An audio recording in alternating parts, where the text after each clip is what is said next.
Bienvenue dans l'actu vue par les entrepreneurs. Michael Texier, notre invité aujourd'hui. Jean-François Yvon, vous êtes président de la CGPME Sarthe, président aussi de SFM, Société Forestière du Maine. Bonsoir. Bonsoir. Un mot de la Société Forestière du Maine avant de passer à... Première question, pardon. C'est la rentrée pour moi dans cette tranche du jeudi. Traditionnelle question à nos invités. Qu'est-ce qui vous a marqué, vous, dans l'actualité de ces derniers jours ou dernières semaines ? Localement, je pense que le fait que... On nous annonce que Renault Le Mans va pouvoir fabriquer des pièces qui vont venir dans la fabrication de la future Nissan Micra. Je pense que c'est une bonne nouvelle. Il n'y a pas trop de bonnes nouvelles en ce moment. Celle-là, c'en est une bonne. Ça en fait partie, oui, effectivement. Celle-ci, ça faisait partie des bonnes nouvelles échos de ces derniers jours, Pascal. Alors, vous vouliez parler de SFM. SFM, activité de négoce bois et matériaux. Ça vient de très très loin dans la famille Yvon.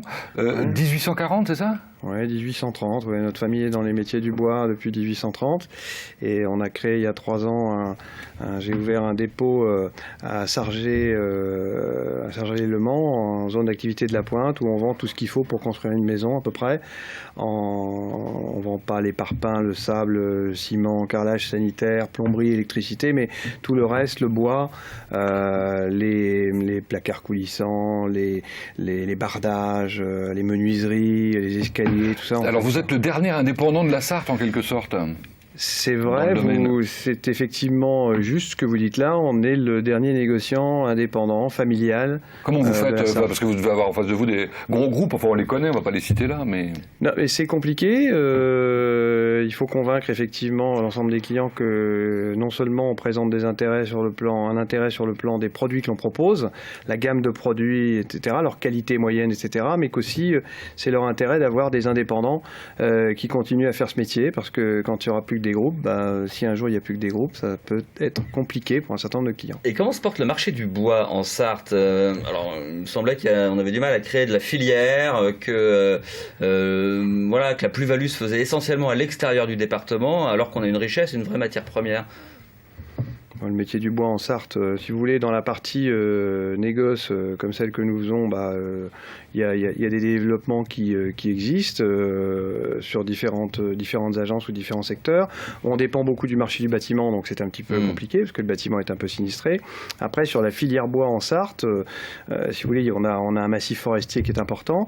Après, il y a des volontés de faire du bois énergie, etc. Ça se développe. Maintenant, faut faire attention à ce qu'on fait, et tout ça aussi, c'est limite. Alors, vous êtes président donc de la CGPME, Confédération Générale des Petites et Moyennes Entreprises. C'est toujours valable, ça. Exactement. Donc pour la Sarthe, une CGPME qui est en pleine forme, gros développement en peu de temps là. Une CGPME qui se développe depuis 3 ans. On est parti avec à peu près 25 entreprises qui étaient représentantes. Maintenant, on est plus d'une centaine. Et comment ça s'explique ? Ça s'explique, je pense, par le besoin de se retrouver entre nous, chefs d'entreprise, pour éviter l'isolement des uns ou des autres et parler entre nous des problématiques qu'on rencontre, qui sont des problématiques à peu près similaires pour les uns et les autres. Ça, c'est le premier point. Et le deuxième point, je pense que la CGPME, sur le plan national, représente bien les PME et défend leurs intérêts. Alors, c'est pas facile. Alors, votre porte-drapeau, c'est Jean-François Roubaud. Hein. Tout à fait, exactement. Il a fait comme Mitterrand en son temps, il y a très longtemps, sans proposition. Exactement. On a fait 100 propositions lors de la précédente élection présidentielle. Qu'on a présenté aux différents candidats en espérant qu'elles soient reprises tout ou partie, de façon à ce qu'on puisse avancer et conforter les entreprises dans leur travail quotidien. Alors est-ce que vous êtes repris ou est-ce que vous n'êtes pas court-circuité, par l'autre syndicat de patrons en France, le MEDEF qu'on peut citer, qui est le MEDEF et qui est plus connu peut-être que la CGPME. Oui, on a tendance à dire, quand le patron du MEDEF parle, que le patron des patrons a parlé, mais il y a des gens qui sont au MEDEF, il y a des gens qui sont à la CGPME, des gens qui sont à l'UPA, il y a 3 organisations patronales qui représentent le patronat. Donc je pense que les PME, les petites et moyennes entreprises, on parle de TPE, moi je vois pas tellement l'intérêt, parce que petites ça suffit, petites et moyennes. Les petites et moyennes entreprises ont besoin d'être représentées, et les intérêts qu'ont les petites et moyennes entreprises ne sont pas forcément exactement les mêmes que les grandes. Mais justement, est-ce que vous arrivez arrivez à vous faire entendre? On arrive à se faire entendre, mais c'est très compliqué aujourd'hui. Je pense qu'on le voit dans l'actualité. On a un gouvernement qui écoute, qui dit qu'il écoute, mais qui ne prend pas les mesures et qui n'agit pas réellement dans l'intérêt de l'économie de notre pays. Pour vous, ce sont plutôt des effets d'annonce, quoi, ce qu'on entend aujourd'hui. Beaucoup d'effets d'annonce et il y a peu de choses de faites. Il y a eu des choses de faites, mais il faut aller au-delà. Alors, ce qui est original dans les aides, dans les propositions qui ont été faites, je crois avoir vu que vous étiez pour la suppression des aides aux entreprises, en échange de quoi, évidemment, il y aurait une baisse des charges. C'est-à-dire que je pense que c'est une erreur de proposer des aides aux entreprises. Il faut supprimer des charges. On n'est pas des chasseurs de primes ou des chasseurs d'aides. Je pense qu'il faut simplement baisser le coût du travail, assouplir le code du travail qui représente 3500 pages, qui est d'une complexité incroyable. Plus personne s'y retrouve, les interprétations sont diverses. Donc, mais là, tout le monde est d'accord là-dessus quasiment. Tout le monde est d'accord, mais personne ne fait rien. Personne ne fait quelque chose. Pourquoi ? Rien ne fait. Pourquoi ? Ça semble très difficile de réformer dans ce pays, mais il va pourtant falloir que ça se fasse. Donc, supprimer des aides en contrepartie de baisse de charges, parce qu'une aide aux entreprises, ça peut ne pas être bien.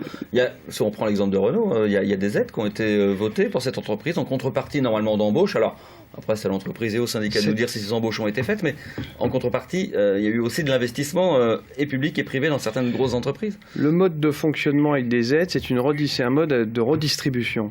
Donc l'État perçoit des impôts et redistribue des aides. Moi, je pense qu'il vaudrait mieux percevoir moins de taxes et qu'à ce moment-là, il n'y aurait pas besoin de distribuer des aides. Les entreprises se débrouilleraient. Mais si elles étaient moins taxées, ce serait beaucoup plus simple.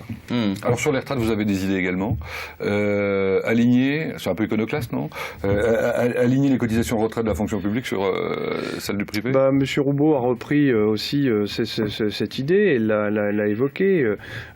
Aujourd'hui, est-ce que c'est légitime qu'on ait deux régimes de retraite ? On a un président de la République aujourd'hui qui a été élu sur de la justice sociale, sur du pouvoir d'achat et de la compétitivité. Alors, si on alignait les régimes de retraite du public sur ceux du privé, c'est-à-dire en termes de durée pour avoir les droits, donc durée de travail, le fait qu'on calcule la retraite sur les 6 derniers mois dans la fonction publique et les 25 meilleures années dans le privé, et le fait que les cotisations soient de 70% inférieures dans le public par rapport au privé. Alors moi, je pose simplement une question. Est-ce que c'est légitime ? Est-ce que ça se base sur quelque chose ? Si on pense que c'est légitime, il faut le continuer. Moi, je pense qu'aujourd'hui, il n'y a plus de légitimité, donc il vaudrait mieux l'arrêter et utiliser l'argent qu'on récupérerait avec ça pour donner du pouvoir d'achat aux salariés. Bon. C'est quand le prochain sandwich party ? Parce que je crois que vous organisez des sandwich parties. C'est une fois par trimestre. La date du prochain n'est pas encore fixée. On va la fixer lors d'un prochain bureau. Voilà. Merci Jean-François Yvon. Merci beaucoup. D'être venu nous voir. Merci Michael. Merci à vous Pascal. À bientôt. Dans un instant, la suite.